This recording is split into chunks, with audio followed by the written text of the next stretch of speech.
We are now in session 4 ng ating seminar, the last session. So, at this time, what we're going to talk about is how do you apply leadership in practical ways. So, we are going to go practical at this time.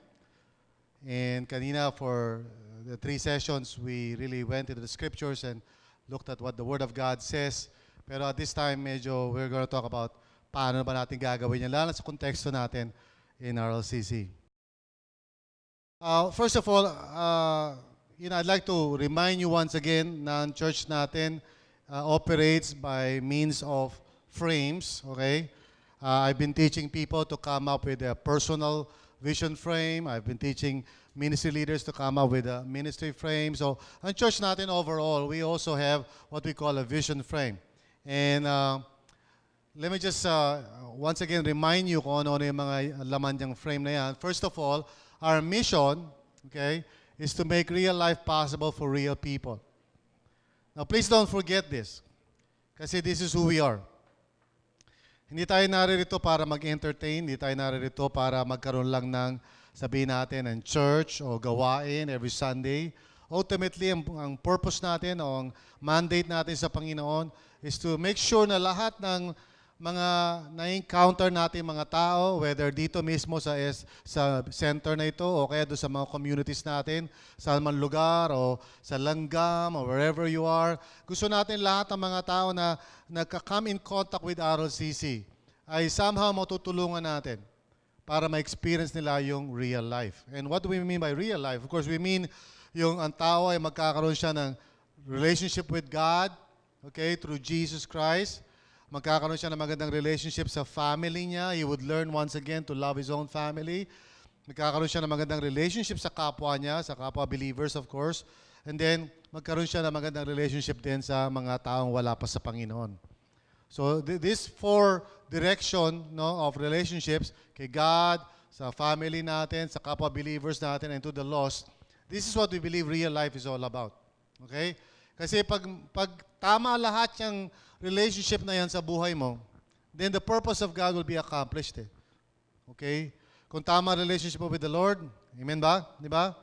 Kung tama relationship mo sa family mo, tama relationship mo sa body of Christ, tama relationship mo sa lost people, then that's what it's all about. Di ba? Bottom line yan eh. Okay? So every time na makakamit tayo ng isang tao, sino man yan, sa manlupalop yan, we will discover na merong brokenness in any or all of these areas. Right? So pag nakamit ka ng isang unbeliever, hindi pa ayos yung relationship niya with God. So kailangan ayusin yun. Or maybe there's a believer na, Kristiyano na, pero hindi ayos ang relationship niya with his family. O hindi ayos ang relationship niya with fellow brothers and sisters in the Lord. Okay? Marami siyang kaaway. Marami siyang kaimo. Okay? Or maybe hindi niya ginagamit yung time, talents, and treasure niya para mag-reach out sa mga taong wala pa sa Panginoon. In other words, there's always some kind of brokenness in all of those 4 areas. And for as long as meron nun, for as long na may sira doon sa 4 na areas na yon, real life is not happening. Amen? So, ganun lang kasimple yun. We want to help people in all those 4 areas of their lives. Priority, siyempre, yung relationship with God. But this is who we are. Amen ba? As a church, we are not simply conducting worship services every Sunday. Hindi yun ang goal natin sa buhay. Instrument lang yan. Means lang yan. And in fact, we have other means beside that. Meron tayo mga internet presence, may mga group tayo. Di ba? Marami tayong ginagawa. Isa lang ang purpose natin. To make real life possible for real people. Amen? Marks of success natin o ang basis natin kung tayo ba'y nagtatagumpay o hindi are multiple communities where real life happens or where real life is happening sa mga tao. Okay, real people experiencing real life, yan ang ano natin, batayan natin. Okay? So, anytime na gusto natin i-measure kung tayo ba'y nagiging successful, we just simply ask the question, ilang communities meron tayo? Where real life is happening talaga in the lives of people. Okay? Bottom line yan. So kung walang ganon, o konti lang yung ganon, that means we have a long way to go. Yeah? Now, it's important for me to clarify this kasi minsan akala natin ang marks of success natin is probably a concert or a mark of success natin is a good attendance on a Sunday. That's not a mark of success. Okay? Kasi kung wala tayong mga communities kung saan yung mga tao natututo magmahal sa Panginoon, sa isa't isa, sa mga pamilya nila, sa mga kapitbahay nila, then we are failing. We are failing. Amen? This is who we are. This is what our church is all about. Okay? So lahat ng ginagawa natin and lahat ng efforts natin dapat malinaw sa atin bakit natin ginagawa yan. We're trying to accomplish this. This is our vision. Now, ang methods natin remain the same. It has not changed. You know, go, bring, join, build, and train. This is what we do. And I'll show you a chart in a little while. Pero yan yun. It doesn't change. Now, some people are probably not aware na meron tayong ginagawang ganito. Or maybe some of you, alam nyo to before, but you have forgotten it. But this is the same thing. We have not changed yung ating approach. Okay? Natin, faith, hope, and love. Ganun lang kasimple yan. We do everything by faith because we have the hope, no?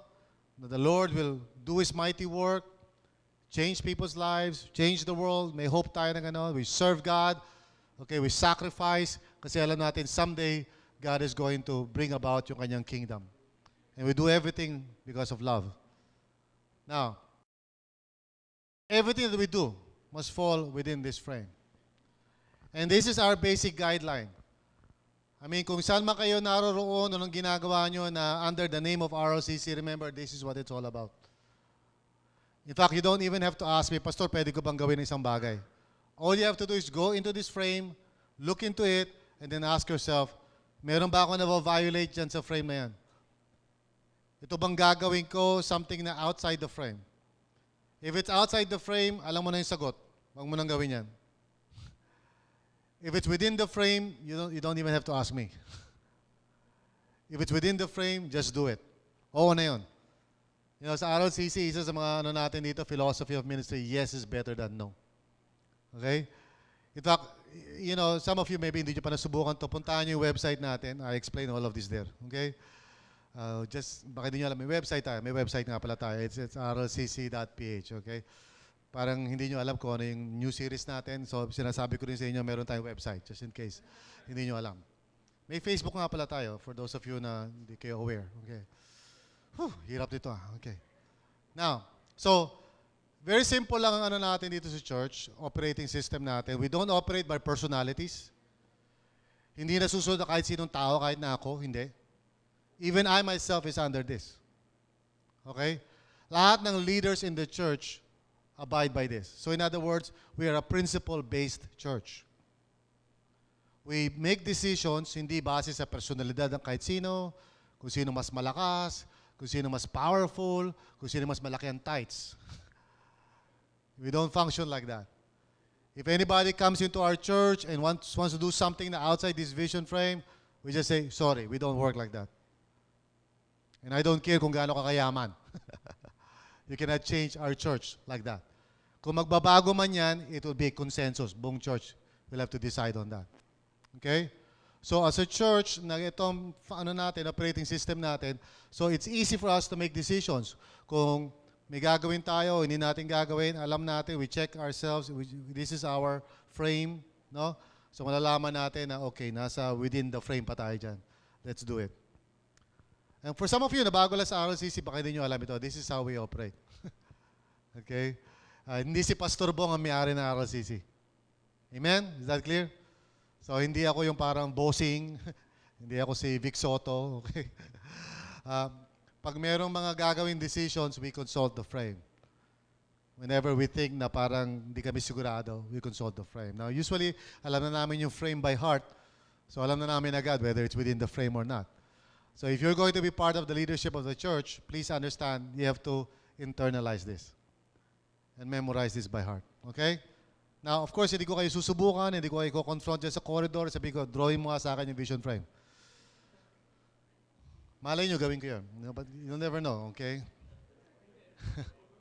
Naalala ko nung minsan nag-interview kami, you know, that's another story, okay? let's just move on. Now, I want you also to picture itong dalawang circles na to because ito yung strategy ng church, in a graphical form. It's a loop, in other words, a loop yan. And ang center dyan sa strategy natin always involves asking people to join us in the work. So dito lahat nag-uumpisa yun eh. We always ask people to join the work. Okay? Tulong sa ministry, tumulong ka, sali ka, okay? This is where the strategy begins. Okay? Dito nag-umpisa, ito yung step 1. Join us. So kayo, nandito kayo ngayon. Why are you here? Kasi we're saying, join us. Somebody approached you, somebody text you, talk to you personally, sabi, sali ka, come. So there must always be an effort to try to bring people na believers na siyempre to the work of God na ginagawa natin. Now, from there, of course, we want to see to it na we go to the lost lagi. We are doing things na may kinalaman sa pagre-reach out sa mga taong wala pa sa Panginoon. Okay? We do this mamamagitan ng mga contact points. And we'll talk more about that in a little while, pero yan yung strategy natin. Okay? Yung Sunday worship natin is a contact point. Yung upbeat natin is a contact point. Yung mga grupo natin sa Facebook is a contact point.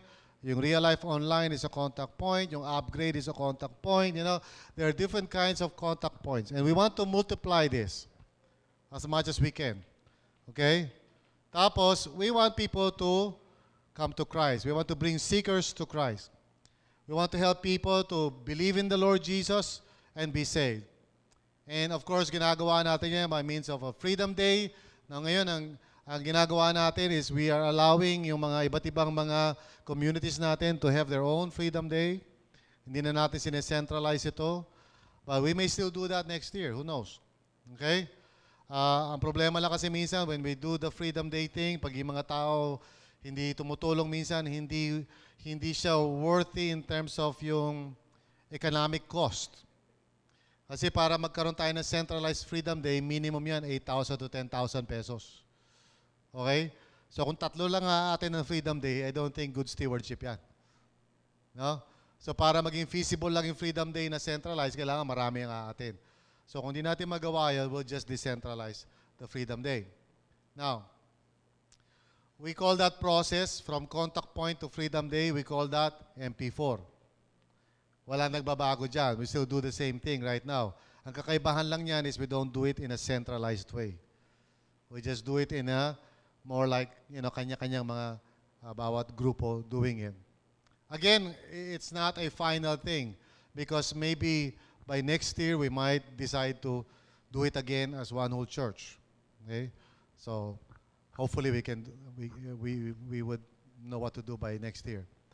So sa pamamagitan ng proseso na yun, we hope that new believers can join us in the work of the gospel. Okay? We want Christians, tuwing may mapupunta rito, pag Kristiyano ka ba? Opo, halika, sali ka sa work. Believer ka ba? Opo, halika, sali ka rito. Let's help. Believer ka ba? Hindi pa po. Okay, MP4 ka. We'll help you come to Christ. Okay? Pero kung believer ka, come join us in the work. Okay? Yun lagi ang challenge natin. Now, of course, once na kasama natin sila sa work of the gospel, siyempre, we want them to be built up, matuto sila, mag-grow sila as disciples of the Lord. Okay? At gusto natin na mag-go through sila ng KRL, which is Keys to Real Life. 1, 2, 3. Tatlo yun. 1 has to do with the past, 2 has to do with the present, and 3 has to do with the future. So yan yung basic discipleship program natin, yung KRL. So every time na merong believer, sumali sa ministry, tumulong na sa ministry, nag-ushers or whatever, tumulong sa langgam or whatever, the next thing gusto natin mangyari, masama sila sa grupo para magkaroon na sila ng KRL process. Okay? Now, desire ng heart natin is to develop more and more leaders, to train leaders. Okay? Para sa ganon, we can continue to expand our work.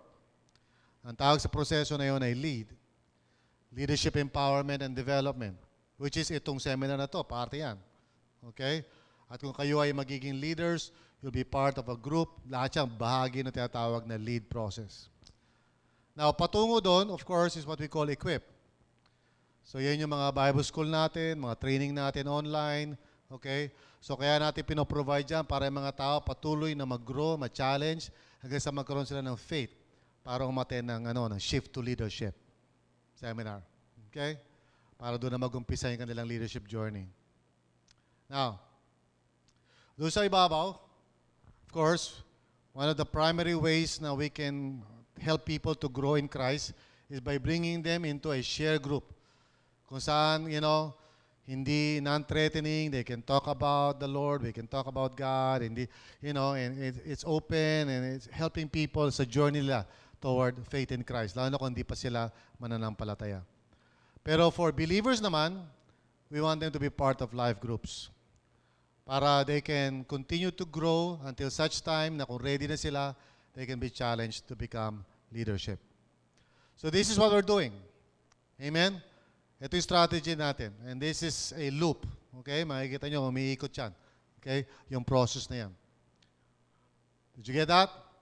Okay. So, again, hindi ko kayo iti-test dyan. I-drawing mo nga yung strategy. Hindi ko nagagawin yan, pero malay nyo, baka gawin ko yan. Okay? I might confront one of you and say, pakidrawing mo nga sa akin sa napkin yung strategy natin. Okay? So, try to internalize that and memorize that because that's exactly what we're doing. Now, anong practical application yan? Well, very simple lang eh. Pag may na-meet ka kasing isang tao, di ba? Ano ba yung niya? Ano ba yung spiritual status niyan? Well, pwedeng unbeliever yan. So, kung unbeliever siya, di anong gagawin mo? Yun o kasi babaw. Right? Pero kung may nakausap kang isang tao na believer na, saan siya? Sa ilalim. Di ba? So, ang gusto mo mangyari sa kanya, mag-join, gusto mo mag-build up siya hanggang sa maging leader siya. Yun lang naman ang journey mo sa kanya. No? So, kung na-meet ko si Jenner is a believer in the Lord, nalaman ko Christian siya, he loves the Lord. So, anong unang gagawin ko sa kanya?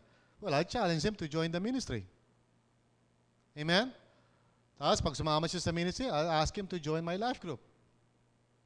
Minsan simultaneous na yun, di ba?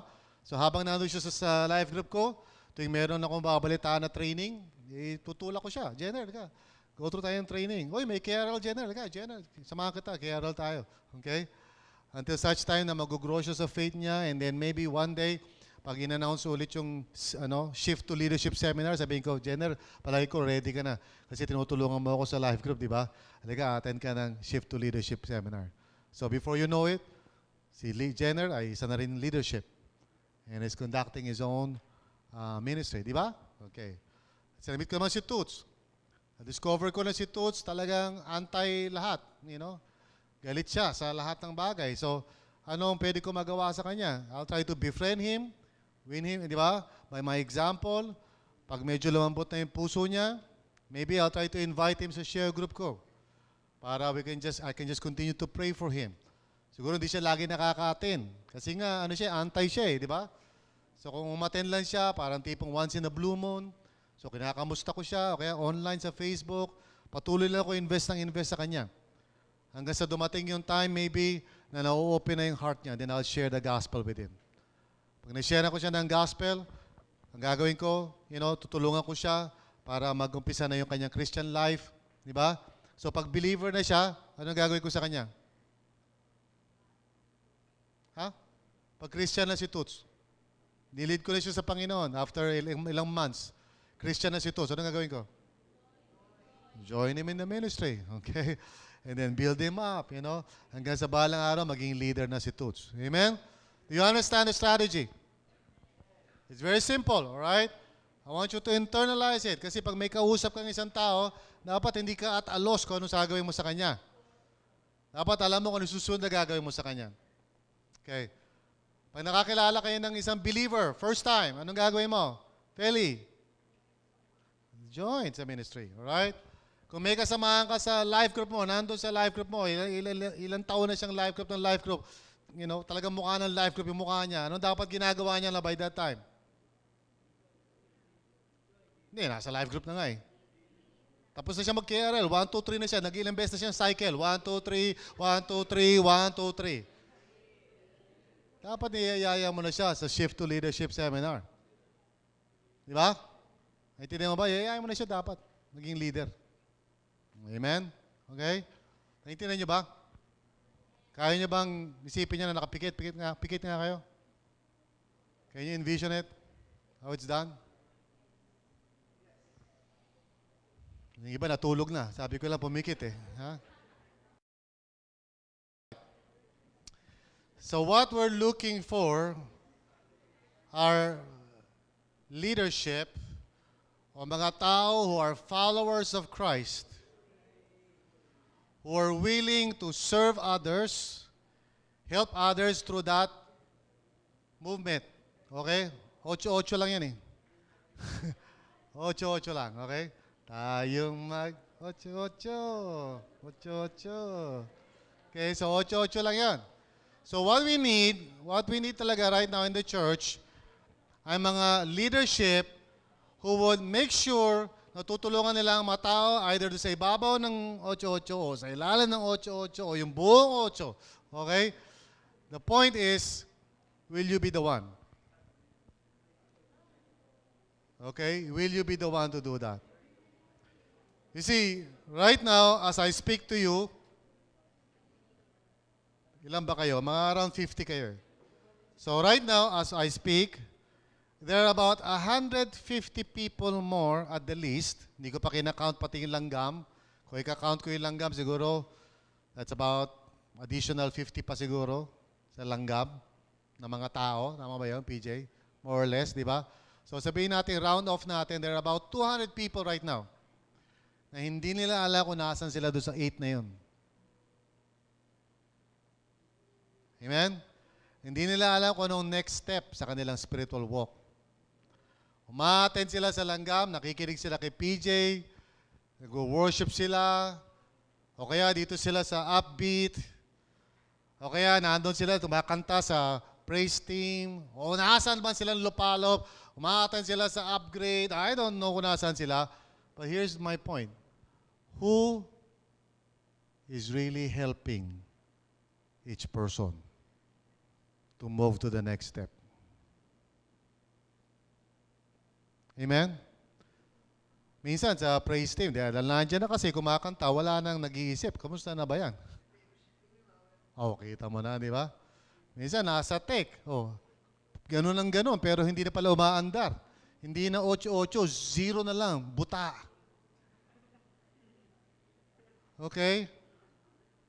Tumutugtog, nasa kids church, pero buta, 0, hindi nagmo-move. Year after year, ikot lang ng ikot. In the wilderness, dapat gumagalaw yan. Dapat nagmo-move yan. In other words, kung isang tao is, listen, kung isang tao healthy, I come to know Christ, okay? And then I begin to get involved sa ministry. So at first, hindi pa malinaw sa akin kung anong ministry ko, pero I get involved. And then sama ako sa small group ko, sa life group, and then I begin to know more about the Lord. Ma-deliver ako sa past ko, and natututo ako maging secure in Christ. And after a while, I'm leading others. Yun ang normal eh. Di ba? Amen? Tama ba yan? Ano yung abnormal? I come to Christ.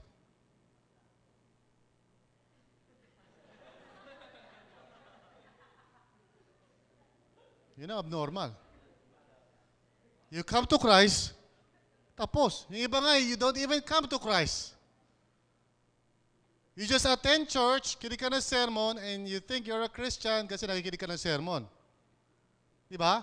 Or just because present ka sa isang Christian gathering, you think na Christian ka. Parang isang tao natulog sa garahe, naging kotse kinabukasan. You know, it doesn't follow.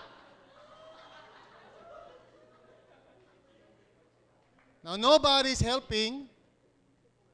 Nagagather yung young pros. Nag-fellowship kayo. But you don't know kung yung kayang pro mo doon is actually moving forward in a spiritual walk. Because you're enjoying the webbing, but you are not taking care of them spiritually. The women are gathering and they're enjoying yung fellowship ninyo, but who's taking care of each individual doon? Ang nakakalungkot dyan is marami mga believers dito sa RLCC nag-stop na somewhere. And then, well, not naman lahat, in fairness. Kasi kayo nandito di ba? Oh, si Ludi, naalala ko yan. Di ba? Nag-umpisa yan doon sa, di ba? Hindi niya kilala ang Panginoon. But nauna pa yung KRL bago siya i-lead kay Lord. Weird, I mean, buti na lang si Ludi talagang pinagpipilit. Tulungan niyo ako. Gusto ko maging Kristiyano. Sa mga tao parang,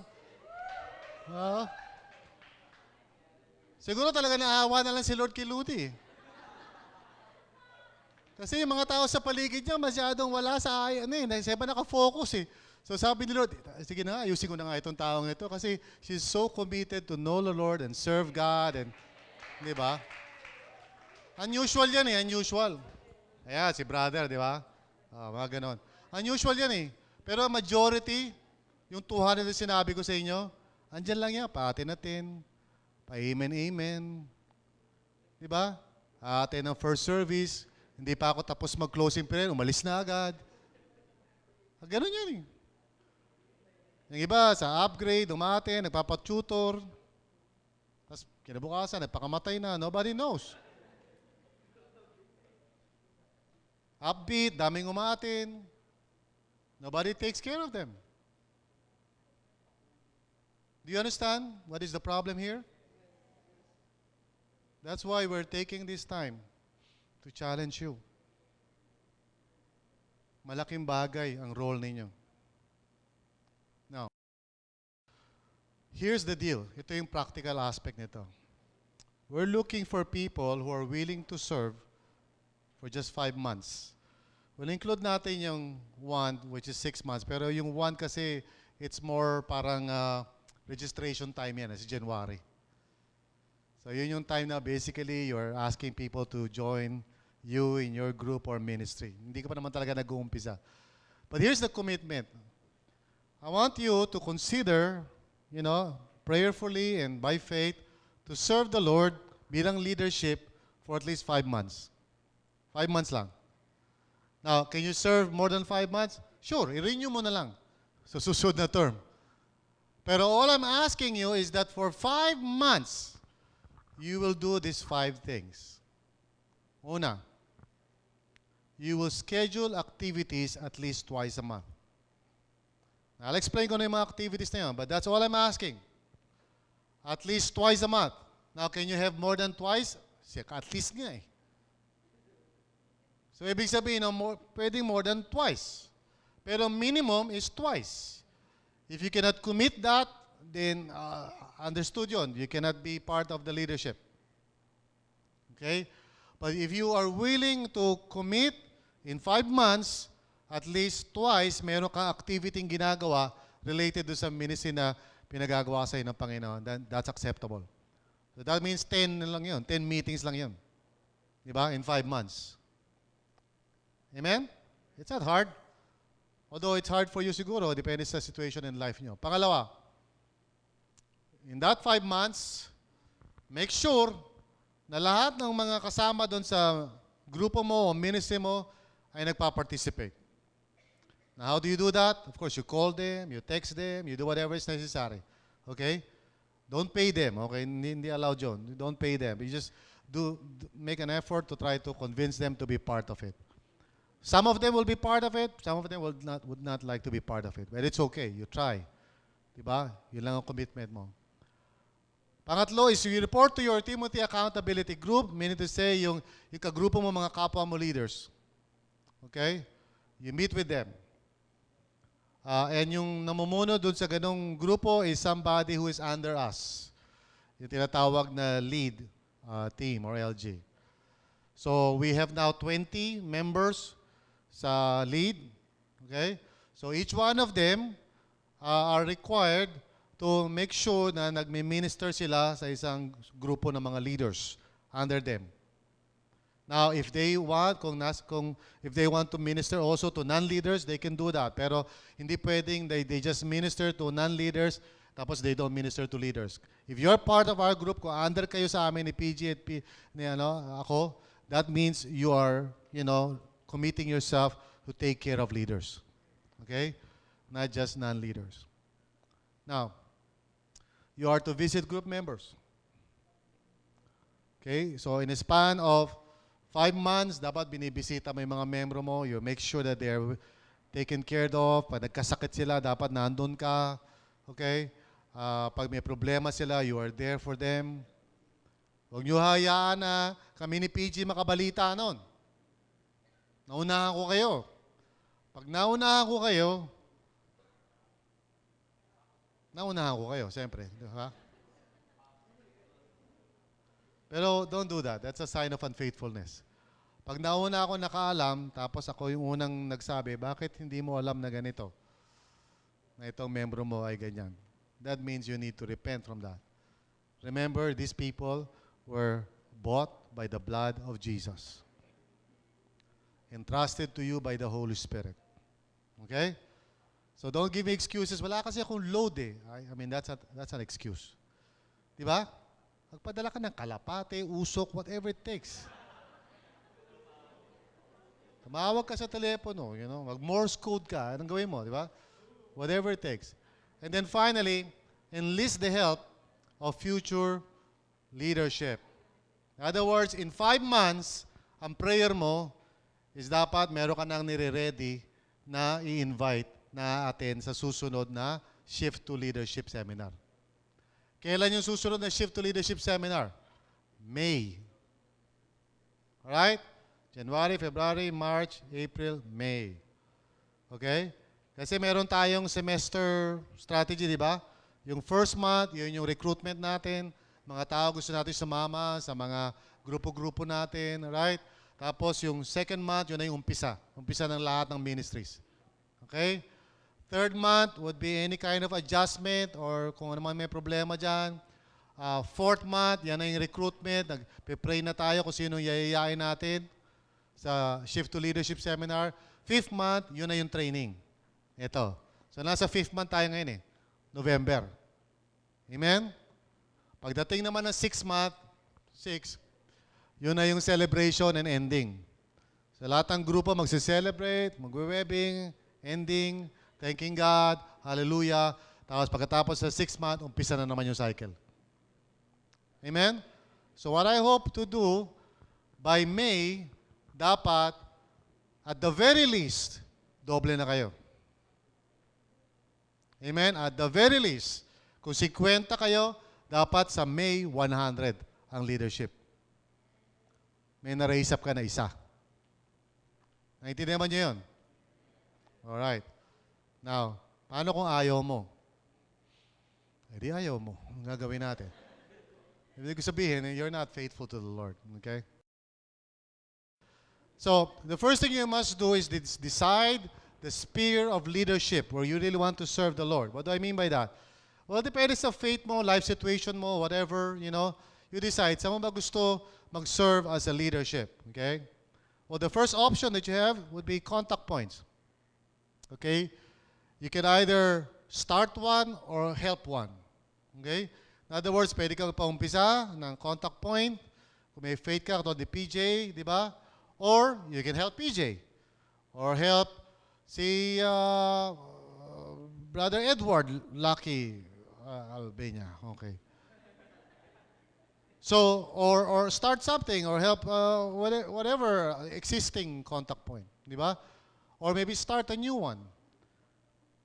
So, I'll talk more about that in a little while. Now, you can also decide na gusto mo ng ministry mo is with share groups. Sa office, sa school. Doon mo gusto i-apply ang iyong leadership calling. So, gusto mong, share ng mga tao to come to Christ. That's a great thing. Okay? Or you may want to have life groups. Or at least one life group. Di ba? It could be, face-to-face life group or online life group. Okay? Meron akong 2 online life groups. Okay? International, di ba? Mga membro ko nasa Chicago, nasa Usan-San Vermont. Okay? And I talk with them, I spend the time. Okay? Or you may want to have communities or gusto mo mag-lead ng communities. And I told you earlier na we are allowing people to form communities according to whatever yung unifying factor ninyo. not necessarily geographical. So, ibig sabihin, kung gusto niyo geographical, fine. Alright? Like langgam, geographical kayo. But maybe others gusto nyo hindi geographical. Maybe gusto nyo affinity. Puro kayo babae, puro kayo women, puro kayo men, o puro kayo ex-Becky, Exodus, so whatever, and whatever you want, okay?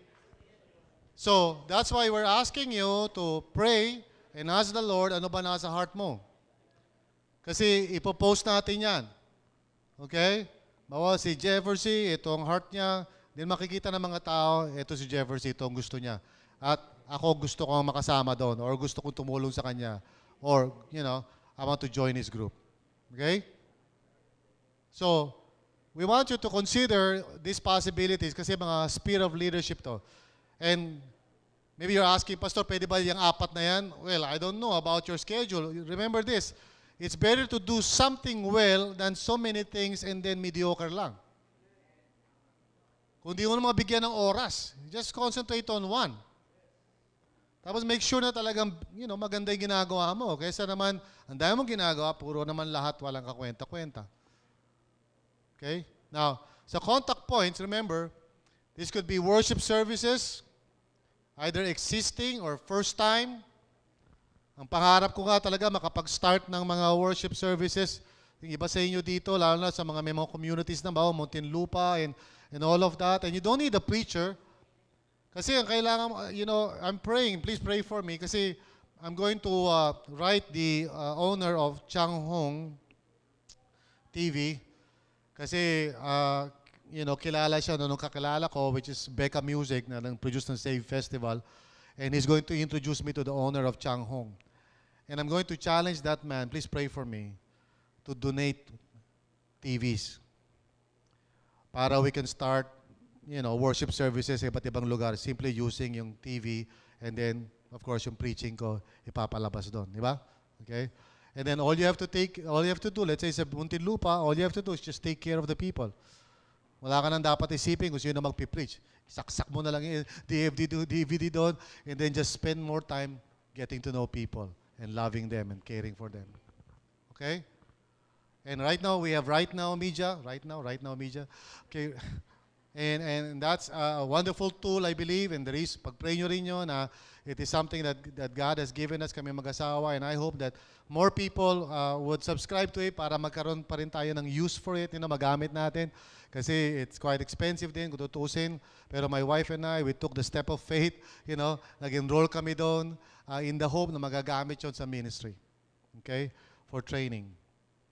So, those of you na meron namang kinikita, may trabaho, do help us, subscribe kayo sa Right Now Media, and that would help us to continue Right Now Media. Okay? Now, how many of you have seen Right Now Media? Okay? Now, sa inyo, yung mga ate ng Upbeat, makikita nyo yan because yung series nyo is naka-base sa Right Now Media, yung Amazing Grace. Okay? So, you will see, it's a wonderful tool. Worship service, outreach activities, and we want you to consider, starting different kinds of ministries as the Lord leads you. No limit yan kung ano man yan. Helping young children dun sa langgam or whatever, or starting a ministry. I hope na yung upgrade, talagang ma-upgrade ito, I hope that talagang there will be people talaga who, kasi nakikita ko yung potential talaga ng upgrade eh. Kaya lang, ewan ko, si Edward lang yata ngayon ng dyan, parang, hindi ko alam kung nandiyan pa siya. Nandiyan ka pa ba sa upgrade? Okay. Hindi ka kasi nagpapakita so hindi ko alam, But anyway, no problem with me. But there's so many things that we can do, in terms of outreach. I just want you to just expand your horizon dyan. Yung mga sa internet natin, so far, ako lang talaga yung parang nagpupursige. Wala masyado tumutulong sa akin doon, sa area na yun. Although merong isa, dalawa kaya paminsan-minsan tumutulong, pero basically ako lang talaga yung nagtatry. But I really believe na it has a great potential. Of course, community events is a contact point. Every time na nagkakaroon ng some kind of community event, it's a good place to invite people to the Lord. Di ba? Now, of course, like for example, yung Young Pro, instead of, parang doing it every now and then, na parang feeling nyo na parang, ginagawa lang namin ito, hindi naman kami parang ganyan lang, ganito. Well, just go ahead and just really do it and establish it talaga, okay? And you can be the leadership there, di ba? Mga divine, alam ko, gusto nyo rin magkaroon, di ba? So, go ahead and do it, di ba? I give you permission for that. Now, the thing is, we really want people talaga to move from contact points to share groups, to live groups, and eventually we want them to be part of communities. Kasi yun ang vision natin eh. To have communities of communities, di ba? No? Kung saan real life is happening sa iba't ibang lugar. Eventually, we want a community to be strong enough to give birth to new contact points. So yung Langgam, sana magkaroon niya ng mga outreaches way beyond Langgam, in other places, okay, as the Spirit leads. About community, magkaroon kayo ng share groups. Okay, at so ultimately, we see a vision wherein people are caring for others and it's just multiplying and multiplying and multiplying. Amen? Are you excited ba? Yeah, you sound like you're excited. Okay. So we're really hoping that each one of you will take the challenge to do this. I want you to choose your group activities kasi every time na kayo ay once na mag-umpisa na yung ministry nyo, then you need to decide how you're going to conduct itong ministry na ito. We'll not be there to tell you what to do. Basically, you have to pray and seek the Lord. This could be something na webbing in, activities na gathering people together. O kaya it could be webbing out, just going out and, developing yung relationships nyo with one another. Okay? So it's either parang kung small group ka, kung live group yan, may meet kayo dito, that's called the webbing in. Okay, minsan lalabas kayo doon sa festival mall to, get to know each other. That's a webbing out, no? It's a working in. Ibig sabihin, it's an issue na kailangan nyo trabahuin. Maybe conflict ninyo among yourselves, di ba? Meron kayong issue na kailangan pag-usapan kasi hindi kayo nagkakasundo, right? That's called working in. Or maybe it's working out. You're going out and may ministry kayo, you're doing something sa community or sa labas and nag-outreach kayo sa mga bata or, conducting film showing or whatever. So you're working out. Ministry niyo involves face-to-face. Okay? Or it can involve online. You see, there's, some people have this bias dating sa online. And I'm telling you, that's where the future is going. In fact, yung mga nag-education dito, you should start learning technology because that's where it's going. Kung akala mo blackboard pa rin yan 10 years from now, you're fooling yourself. Wala nang blackboard 10 years from now. Baka wala nang whiteboard. The world is moving toward more and more, technology, education. So dapat matuto ka na niyan. So kung hanggang ngayon hindi ka pa mag-operate ng mouse, mag-repent ka na because you're doomed, okay? Don't think na makakaturo ka pa ng education without knowing these things, okay? Kaya yung mga nag-enroll sa inyo sa Equip, okay, magreklamo. Pag sinasabi ko online training, dapat mag-aaral kayo doon. Okay, para matuto na kayo, di ba? Especially if you're on education. Ako, like I told you, meron akong online group, di ba? Pag Monday morning, yan, sila P, sila Cheng, I meet with them and we're enjoying it, It's fun.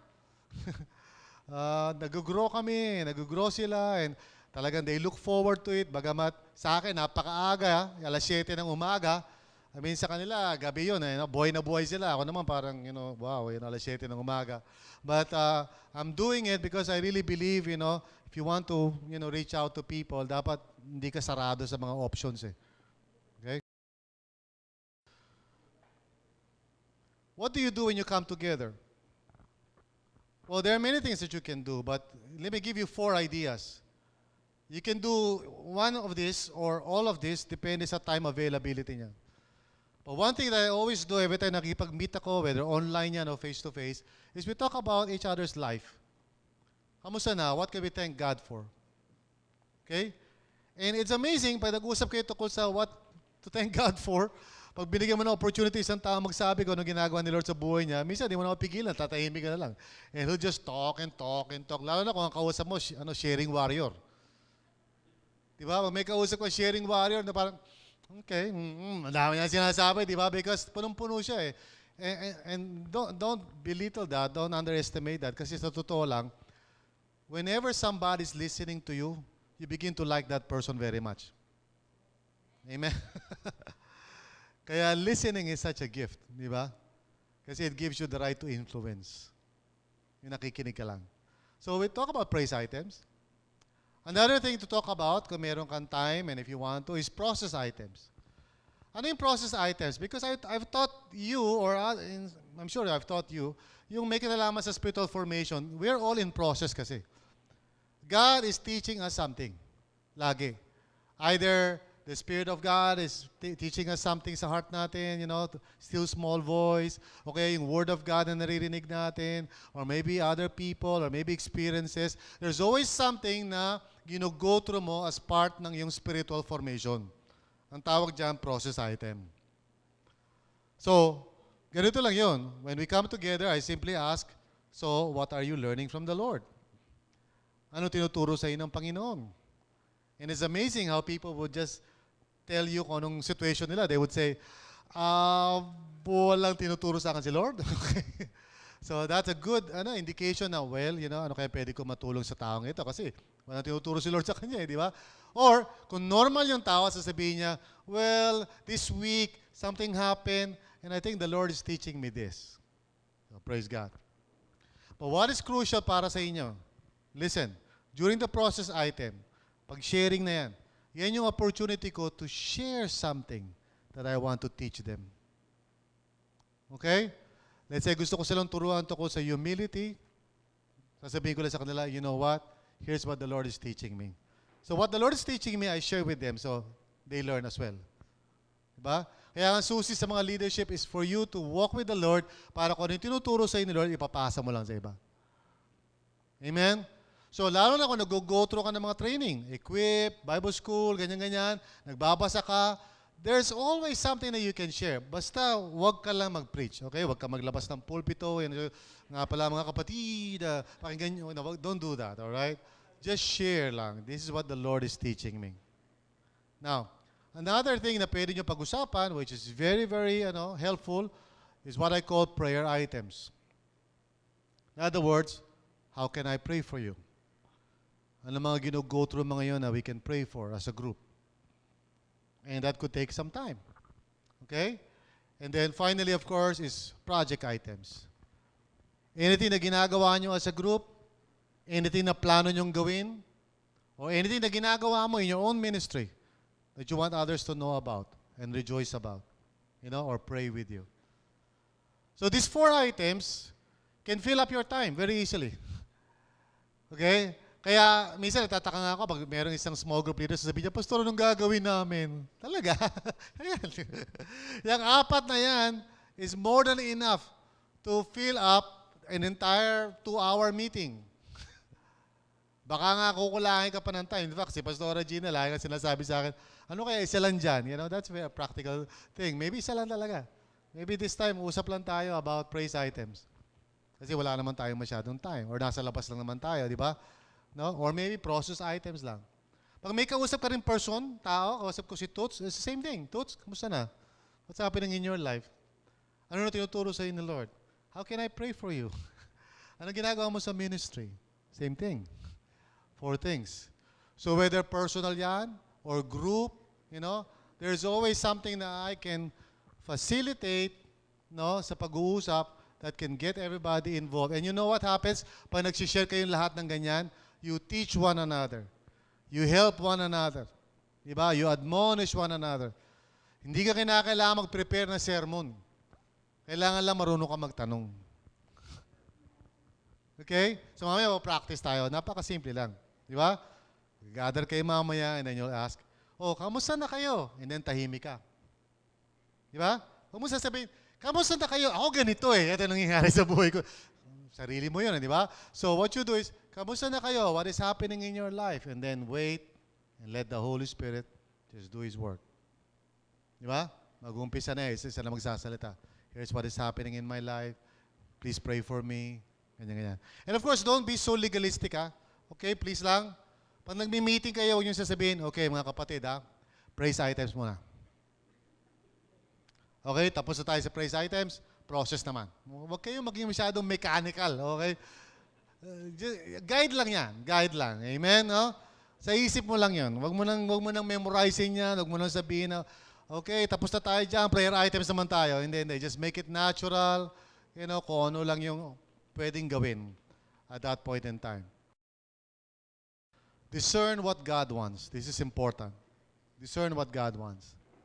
Kasi in every encounter, tandaan nyo, it's always a divine encounter. So God may have something for you, for everyone, pag kayo ay nagkasama-sama, in whatever manner that may be, personal man o online. So, ask yourself 2 questions. Is this a time for me to give? Or is it a time for me to receive? Ano lang kasimple yun. Is it a time for me to give? Or is it a time for me to receive? Give what or receive what? Well, is it a time for me to give coaching to this person? Coaching simply means hindi ako magbibigay ng sagot. I will just help the other person to discover kung anong sagot. Maybe this is what the Lord wants sa encounter ko sa iyo ngayon. Just for me to coach you. Kasi alam mo naman talaga yung sagot, naku-confuse ka lang. So I'll just help you. Okay? Or maybe it's a time for me to receive coaching from you. Lalo na yung mga yung medyo strong personalities dito. We need to grow in this area. Di ba? Kasi minsan ang feeling mo parang ikaw lagi yung magtuturo sa iba. Sometimes, others may coach you. Amen? Or maybe it's a time for you to give or receive mentoring. Now, what is mentoring? Mentoring is kapag ikaw na yung nagbibigay ng wisdom. Coaching is kapag tinutulungan mo lang isang tao, pero meron na siya talagang wisdom. Sabi, alam naman niya yung gagawin niya, naku-confuse lang siya. So, pag ganun, coaching lang. In other words, sinatanong mo lang siya, so anong tingin mong gagawin mo? So, bakit mo gustong gawin yan? So, ano sa tingin mo mangyayari pag ginawa mo yan? Yan ang coaching, di ba? You're not making a decision, you're not doing anything. Tinutulungan mo lang siya ma-discover kung ano sagot. Ang mentoring is, okay, maupo ka dyan. May 3 points ako sa iyo. Okay? Ito ang acrostic. DVD. Okay? So, sa madaling salita, mentoring is teaching. Mentoring is imparting something na alam mo. Okay? Coaching is tinutulungan mo siya na may labas niya whatever it is the Lord has already placed in his heart. So, kailan merong coaching, kailan merong mentoring? I really don't know. It depends on the Holy Spirit. Sometimes, you have to just pray. Okay? One thing I've learned, huwag ka magmamadali to give. Kasi it's better to give than to receive. Balik tayo dyan. Okay. What I mean to say is, huwag ka magmamadali na ikaw ang turo ng turo. Learn to listen. Yan ibig ko sabihin. Learn to wait upon the Lord. Okay? Kasi hindi naman sa lahat ng oras kailangan ka magturo. Sometimes, kailangan mo lang gawin makinig. So I want you to serve for 5 months doing the following. Schedule activities, encourage group members, report to your tag, visit group members, and then enlist the help of future leadership. This is a challenge, I know. Mahirap ito, but all I'm asking you is to give your time, talents, and treasure for 5 months. Okay? We will be practicing in a little while. You will be doing this, round, ano tawag doon sa basketball, round robin, Anyway, parang iikot kayo sa grupo nyo, each one trying to facilitate one item, okay? So, halimbawa, si Jenner will facilitate yung praise item sharing, no? Tapos si JB facilitates process item sharing, okay? Yan. Again, we really need leadership in our church. Amen ba? We are really looking for people talaga who will follow Christ and help others also to follow Christ. Now, before we practice, we'll just read this last verse. It's Joshua 1:9. Have I not commanded you? Be strong and courageous. Do not be terrified. Do not be discouraged. For the Lord your God will be with you wherever you go. I want to come back to that idea kanina sinabi ko when I started this seminar. Minsan malino na yung pinagagawa ni Lord sa atin, but ang problem lang natin is courage. Courage. Because we all have our fears, yung feeling natin of inadequacy, yung fears natin of failure, yung feeling natin na hindi tayo karapat-dapat. We struggle with all kinds of issues. Pero bottom line yan, what we really need is courage. And courage is not the absence of fear. Courage is facing up to the fears and then going ahead nevertheless. Kasi you know it's God's will. Amen? Si Joshua was commanded to go into the battlefield kung saan posible for him to die and many others in Israel. But the Lord said to him, I'm giving you this land. So sabi ni Lord sa kanila, you go. Okay? Because I'm giving you this land. Kung ako si Joshua, I can think about all the possibilities, di ba? You know, I mean, pupunta kami dyan, ang daming giants dyan. What if we get killed, you know? I mean, we're not talking about one Goliath. We're talking about tribu-tribu ng Goliath. Doon nakatira sa lugar na yon. And you can imagine, siyempre, mga kasamahan niya kasi mga farmers lang yan, mga shepherds lang yan. Yung Israelites, hindi naman mga warriors yan. For years and years, nandun sila sa Egypt, wala silang ginawa kundi maggawa lang ng pyramid. Wala silang alam sa armas.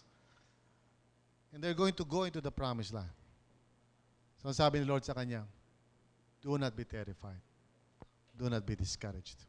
For the Lord your God will be with you wherever you go. So that's really the question for each one of you. Amen? So we're going to practice after this.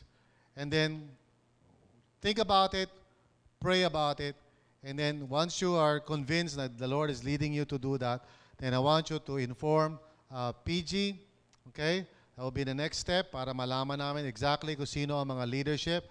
And then the next thing is, of course, for you to process yung profile ninyo, and we'll help ask Swani siguro to come up for each person a sentence or something that describes yung inyong vision. Alright? Now, if you can write it down, okay lang. Pa-check nyo na lang kay Swani for any kind of grammar na lang, okay?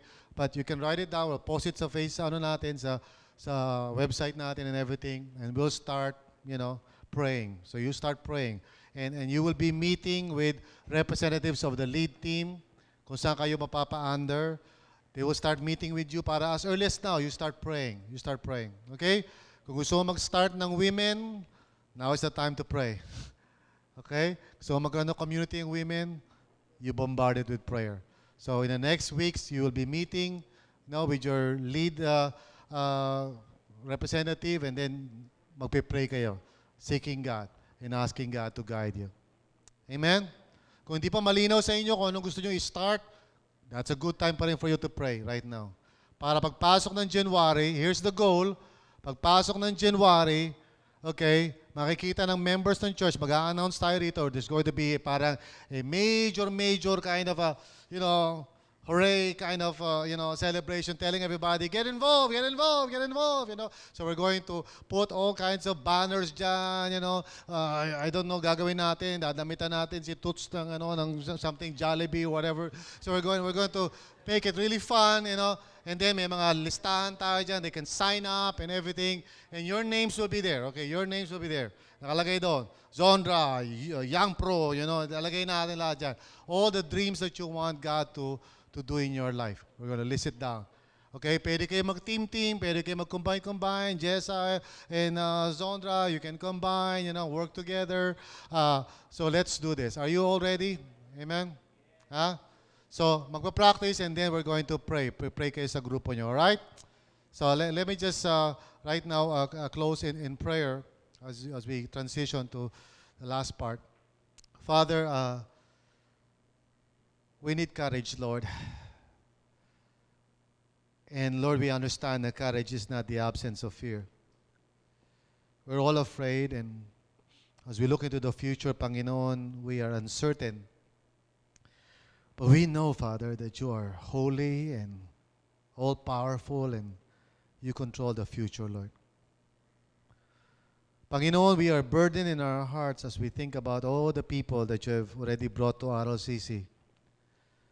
Na kailangan nila ng kalinga, kailangan nila ng shepherd, kailangan nila ng mga alalay sa kanila to guide them and help them to move forward. Dear Lord, I pray for each one na nandito, Panginoon. May you just help each one to have courage na in spite of all the fears, that each person would just stand up and move forward and be counted as part of the leadership of RLCC. This is our prayer, Lord. In Jesus' name, amen.